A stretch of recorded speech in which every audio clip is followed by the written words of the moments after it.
want to start today with a little mental exercise. Okay. If I asked you to close your eyes right now and picture a child in foster care, someone who needs a home this very second, what image pops into your head? Be honest. I think for most of us, the default setting is pretty specific.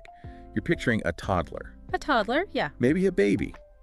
Or perhaps a primary school kid with a backpack that's, like, way too big for them, holding a social worker's hand. Exactly. It's the small and helpless archetype. It's what we see in movies, it's what we see in charity adverts.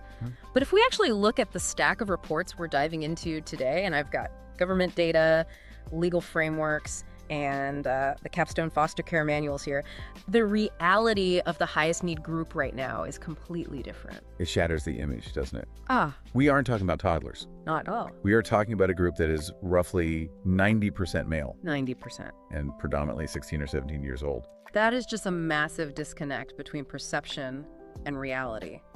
Today, we are doing a deep dive into a very specific and often misunderstood corner of the care system: fostering unaccompanied asylum seeking children. You'll see the acronym UASC everywhere in the paperwork. Right. UASC. But behind that bureaucratic acronym are teenagers who have crossed continents, often entirely alone, fleeing war or persecution. It's a heavy topic. It is. But as we found going through these sources, it's also one filled with, surprising resilience. Absolutely. So here's the mission for this deep dive. We want to look past the headlines, past the fear. We want to understand the mechanics of this system and, crucially, answer the question: what does it actually take to parent a young man who doesn't speak your language and has just survived a journey most of us can't even imagine? And to do that, we're splitting the lens a bit today. You're taking the lead on the system side of things. Right. The stats, the law, the hurdles, putting my social worker hat on. And I've been focused on the home side, translating those legal realities into what actually happens, in the kitchen or the living room. Because the law is one thing. But living it is another. Let's start with the who. I mentioned 90% male. But where are they coming from? The data is very specific. We are seeing a concentration from Sudan, Afghanistan, Vietnam. Iran, Eritrea, Iraq. Right. Now, stop and look at that list for a second. Those aren't places people leave for a gap year. No. Those are active conflict zones or places with severe political repression. And that is the first and most critical distinction we need to make. In the traditional foster care narrative, the one we all have in our heads, a child is usually removed from their home because of abuse or neglect by their parents. The state steps in to protect the child from the family. Exactly. But with UAC, the dynamic is often the complete opposite. It really is. In many of these cases, the separation was an act of extreme love. Parents in these zones are making the impossible choice to send their sons away to save their lives, to protect them from forced conscription into a militia, from imprisonment, or just from falling bombs. So you have a child who hasn't been rejected. They've been ripped away by circumstance. Yes. That has to change the psychological profile completely when they walk through your front door. Yeah. They aren't necessarily angry at their family. They are missing them desperately. Precisely. They arrive here usually around 15, 16, or 17, and this is where we hit the first massive system hurdle. It's something called the age assessment. I was reading about this in the capstone documents. The sources describe it as an inexact science, which feels like a very polite way of saying it's a high-stakes guessing game. It's incredibly controversial. You have to remember, many of these young people arrive without passports or birth certificates. They're lost or destroyed on the journey. Right. Maybe on the boat crossing the channel. Maybe destroyed by smugglers to protect identities. So the home office or social workers have to physically look at a person and guess. Are you a child or are you an adult? And the margin for error here isn't just a few months, is it? No. The medical and visual assessments can have a margin of error of up to 5 years. Wow. 5 years. 5 years. Think about the difference between a 15-year-old boy and a 20-year-old man. Biologically, sure. Yeah. But legally, that difference is everything. If a 15-year-old boy is assessed as being 20, he is instantly treated as an adult asylum seeker. That means no foster family, no support worker. He's just on his own. He's placed in adult accommodation, maybe a hostel, maybe a hotel full of strangers, and crucially, he is denied access to schooling. That's terrifying. You've just survived a traumatic journey, you're a child, and the first thing the safe country tells you is, we don't believe you. It sets a tone of institutional mistrust from day one. And even if they are accepted as minors, their legal status isn't guaranteed.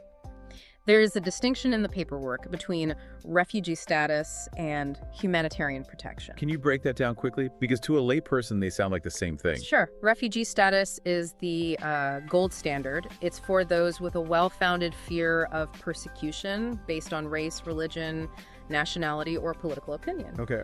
Humanitarian protection is slightly different. It's for those who don't fit that strict definition. Maybe they aren't political activists, but they still face a real risk of serious harm, like the death penalty or indiscriminate violence of war if they return. But for the foster carer waiting in the living room, does that label matter?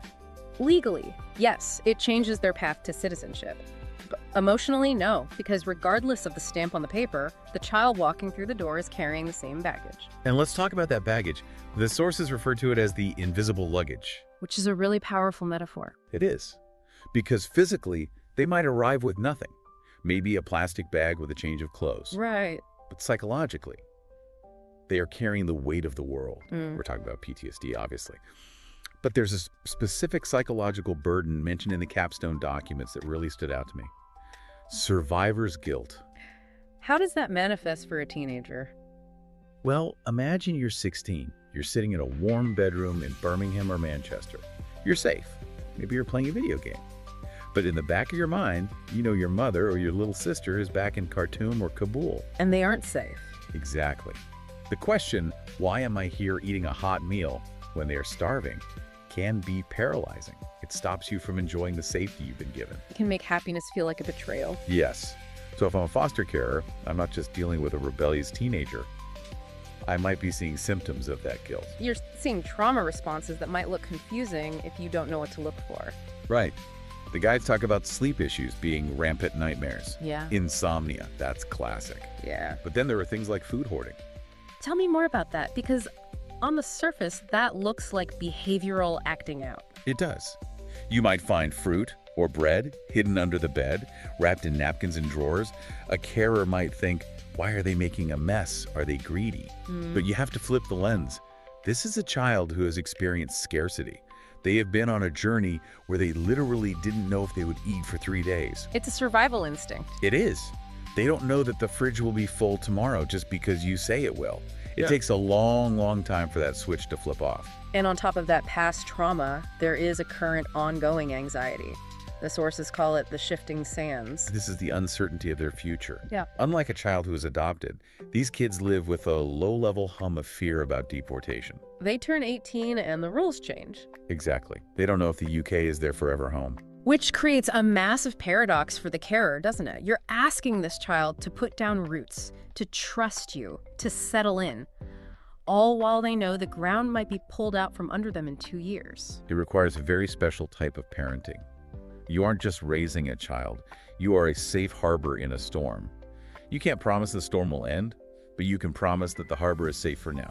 And that stability, even if temporary, is crucial for their brain development. So true. Let's pivot to the cultural aspect, because when we look at the barriers to recruiting foster carers for this group, culture shock is high on the list. I think a lot of people think, I don't speak Arabic, or I don't know anything about Vietnamese customs, so I can't help. It's a valid fear, but the sources are incredibly reassuring on this. They basically say, don't let the language barrier stop you. Technology has to be doing some heavy lifting there. Massive.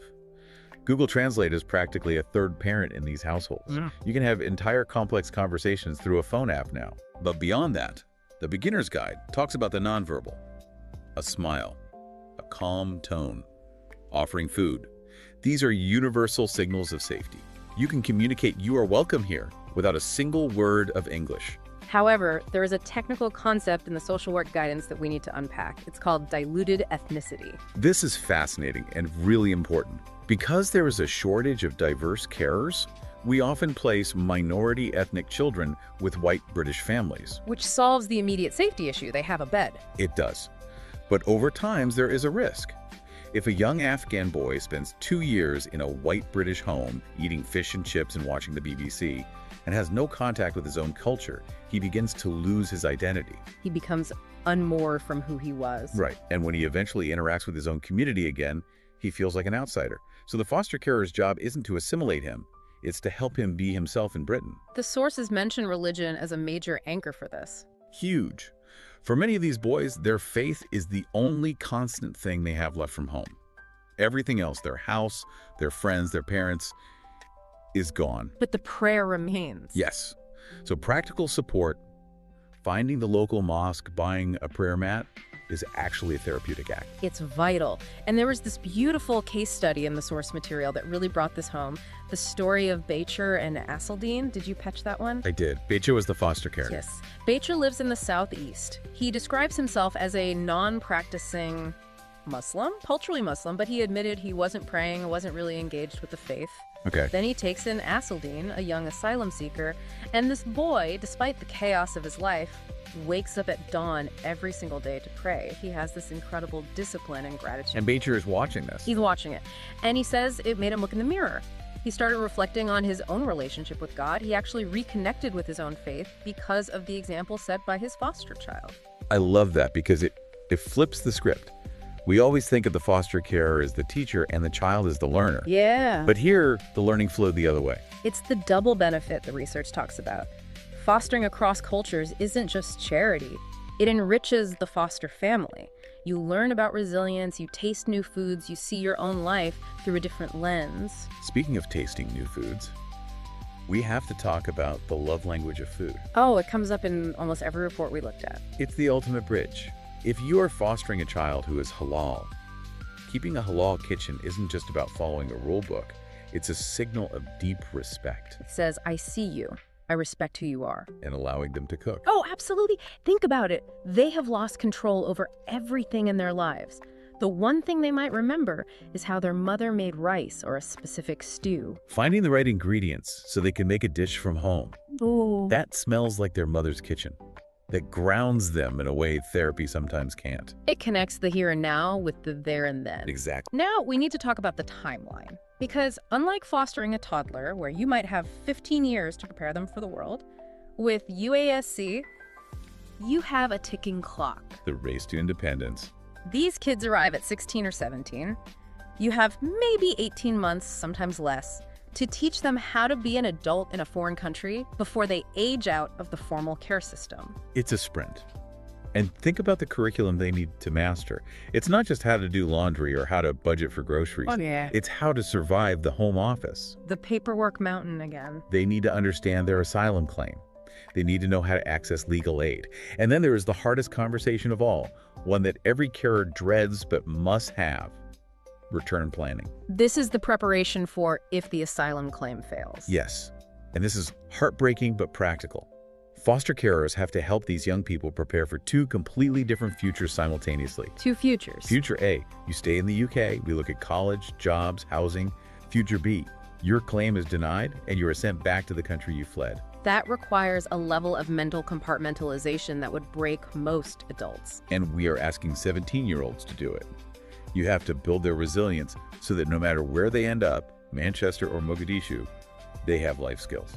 Amidst all this pressure, though, the sources highlight a bright spot: education. It's the golden ticket. These kids are often desperate to learn. They may have missed years of schooling due to war or just being on the move. Sure. When they finally get access to a classroom, they grab it with both hands. The sources mention ESOL courses, English for speakers of other languages, as the critical first step. And the foster carer becomes the advocate. You are the one fighting to get them into the right college course, helping with homework when English isn't their first language. You are their champion in a bureaucratic system that is designed to be confusing. So if we pull all this together, we are looking at a group of young people who are resilient, eager to learn, and deeply in need of stability. But the system around them is complex, sometimes hostile, and always slow. The system is complex. But the core of the job, what the foster carer actually does, is surprisingly simple. It's providing safety. It's offering a bedroom where the door locks. A hot meal. A hot meal. We started this deep dive with that image of a toddler, but hopefully the image has shifted. We're seeing young men who have survived things most of us can't imagine, who just need a landing pad. And I think that's the key takeaway for anyone listening. You aren't saving them in the traditional sense. You don't need to be a superhero. You are witnessing them. You are providing the stability they need to save themselves. The data shows that we have a chronic shortage of foster carers for this specific group, and often that shortage is driven by fear of the language barrier, fear of the cultural difference, fear of the trauma. But the sources and stories like Becher's show that those fears are often unfounded. The barrier isn't as high as you think. A smile works, food works, safety works. And the impact is profound. You are literally changing the trajectory of a life at its most critical juncture. And as we saw, they change yours too. You can't welcome that kind of resilience into your home without being changed by it. So here's our final thought for you to take away. We often ask ourselves practical questions like, do I have the spare room? Or can I deal with the paperwork? Which are valid questions. They are, but maybe the better question is, can I offer a space where a young person can stop surviving and start living again, even if it's just for a year or two? Because that year or two might be the difference between a life lost to the system and a young man who goes on to build a future. That's it for this deep dive into fostering unaccompanied asylum-seeking children. Thanks for exploring the home side of the data with us. Thanks for having me. We'll catch you on the next deep dive.